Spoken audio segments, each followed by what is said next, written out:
Halo teman-teman, ketemu lagi di channel ini. Kali ini kita akan mengangkat satu berita tentang seorang ustadz kontroversi yang baru keluar dari rumah sakit eh, dengan video yang marah-marah dan menantang-nantang. Saya nggak tahu yang ditantang siapa, tapi beliau ini emang sering membuat satu kontroversial lah, dan selalu menantang rejim dan lain-lain. Coba kita tonton, kita simak dulu videonya seperti apa. Kopet-kopit nggak berani mendekati saya. Lari kopet-kopit kalau lihat saya. Hah? Itulah sebabnya kasihan. Mau cari popularitas, mau cari apa itu di YouTube namanya? Subscriber, kendati berdusta, kendati berbohong, kendati membohongi publik dan orang-orang yang percaya sama-sama goblok juga. Allahu Akbar ya Karim. Ada yang percaya, ada yang mendukung, menghina-hina saya. Allahu Akbar, sama-sama goblok, sama-sama tolol. Dibodoh-bodohi kalian. Suka dengan hal-hal dusta. Orang-orang kafir, orang munafik, orang komunis itu suka dengan hal-hal dusta. Mereka bersekongkol. Yahya Waloni sudah mati. Betul, Yahya Waloni sudah mati, dikuburkan kemarin. Ini cuma ruhnya yang bicara ini sekarang ini. Gitu. Yahya Waloni itu nyawanya ada dua. Satu sudah mati, satu sekarang masih hidup. Begitu. Ya, kasihan buzzer RP dibodoh-bodohi untuk menghina orang. Mau-maunya memberi makan anak istri dengan hasil dusta. Allahu Akbar, innalillahi wa inna ilaihi rajiun. Saya akan mati, tapi umur saya akan mati ketika penghina, pempitnah ini mati duluan. Dan orang-orang ini dalam waktu dekatnya menghina saya, memfitnah saya ini, mereka akan mati duluan sementara ini. Mereka akan mati duluan, mereka akan mati dalam waktu dekat. Amin ya Allah ya Rabbal Alamin. Mereka mati dulu, baru saya mati. Allahu Akbar. Orang lagi sehat-sehat, jamaah panik dari seluruh daerah. Dari Sulawesi, dari Kalimantan, dari Nanggro Aceh Darussalam, Sumatera, Riau, semua WA ke saya. Ribuan setiap hari mengatakan, bertanya kepada saya, apakah Ustadz sehat? Alhamdulillah sehat. Bahkan ada yang tidak percaya, video call ke saya. Innalillahi. Ya, tadi kita sudah dengarkan ya bagaimana dia bilang orang munafik, orang kafir yang suka akan dusta. Kita bisa melihat selama ini kebohongan-kebohongan yang dia lontarkan itu sudah dibongkar habis, sudah ditunjukkan bukti-bukti bahwa dia suka berbohong. Nggak sadar sih, Bapak ini nggak sadar bahwa dia melakukan sesuatu perkataan yang menunjukkan kepada dirinya sendiri. Tapi dia banyak ngoceh sana sini bahwa dia sehat dan lain-lain, ya itu hak dia. Dia sadar nggak sih gitu ketika dia memberikan makan anak istrinya itu dari kebohongan-kebohongan tersebut untuk menaikkan penonton atau menaikkan demand terhadap dia ya. Kita sudah banyak lihat kebohongan-kebohongan yang dilakukan di YouTube atau di mana-mana. Bahkan kebohongan tentang kependetaannya, jabatannya di satu sekolah tinggi teologi ya, yang semuanya sudah dibuktikan bahwa itu tidak benar. Berarti dia juga menunjuk dirinya sendiri bahwa dia memberikan makan dari kebohongan itu. Berarti dia sama dengan apa yang dia katakan. Oke, teman-teman, kita lihat lagi. Manusia kalau suka dengan dusta, manusia apa itu? Bukan manusia itu. Bukan manusia, iblis yang suka dengan dusta. Hidup dengan ketidakbenaran, hidup dengan kebohongan tiap hari. Memfitnah orang, mencaci maki orang. Allahu Akbar. Ya, hidup dengan dusta itu hidup ada prinsip orang kafir, saling mendustai. Mereka dengan mereka saling mendustai. Kok mau-maunya ada yang ikut juga pembohong berbicara. Allahu Akbar. Iya, lucu ya. Kita dengar bagaimana dibilang pembohong dan apa segalanya tuh. Aduh, sadar nggak sih sebenarnya ini orang gitu, apa yang dia udah telah lakukan, apa yang dia udah sebarkan, kebohongan-kebohongan dengan membawa nama Tuhannya. Kasihan sih sebenarnya umat-umat itu mempunyai seorang guru yang seperti ini, seperti ini. Ya, tapi memang mungkin sudah tabiat perorangan ya. Kita tidak bisa mengeneralisir. Kita tidak bisa menganggap semua itu sama. Tapi ya itulah seorang yang kita anggap orang-orang yang kontroversi ya. Kita lihat lagi sih, apa aja sih kok ocehannya dia hari ini. Dan berganti, semua fitnah itu saya download, saya simpan. Insya Allah ada masanya, ada waktunya.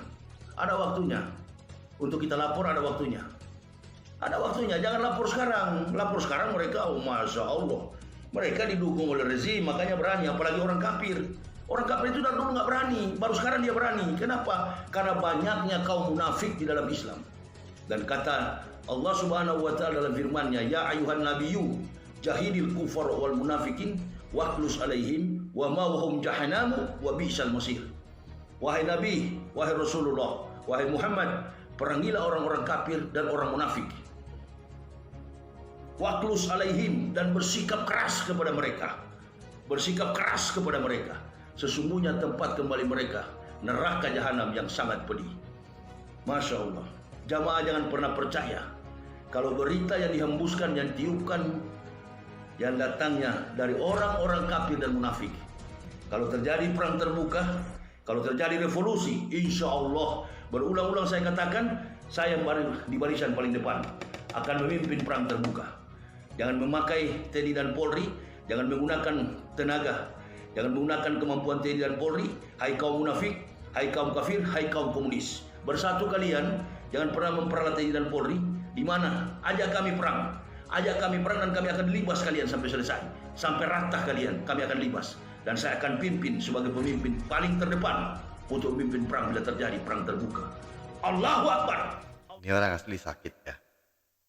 Kita lihat bagaimana dengan semangatnya dia ngajak perang. Kita nggak tahu gitu. Siapa sih yang diajak perang sama dia? Siapa sih yang ngajak dia perang gitu? Ini orang halu atau apa gitu, kita nggak ngerti juga. Mungkin kebanyakan kemarin di rumah sakit kelamaan 2 minggu ya. Dia ngajak perang orang lain di negeri ini. Dia katanya, dan mereka katanya. Siapa?